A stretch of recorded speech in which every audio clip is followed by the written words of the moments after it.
এত বড় চেয়ার তো এখানে দরকার ছিল না, আমি তো পড়ে যাচ্ছি পেছনে, আমি পড়ে যাচ্ছি।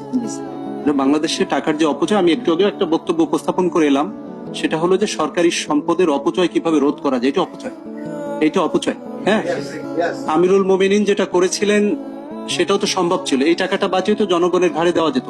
তো এটা তুমি একটু নোট নাও রিডেলজি, আমি ক্লিয়ার করে দিই।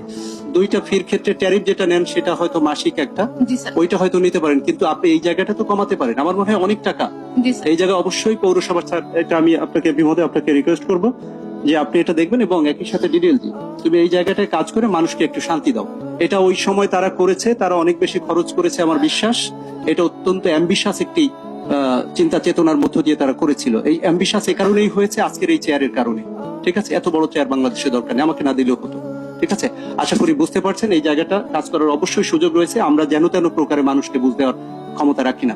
সাধারণ মানুষের যেটা চাওয়া, 62,000 যে পরিবার, তাদের চাওয়াটাকে আমাদের অবশ্যই গ্রাহ্য করতে হবে। তাদের পৌরসভা তারা কিভাবে চালাবে, দে উইল ডিসাইড, আমরা ডিসাইড করবো না এখানে। Thank you very much.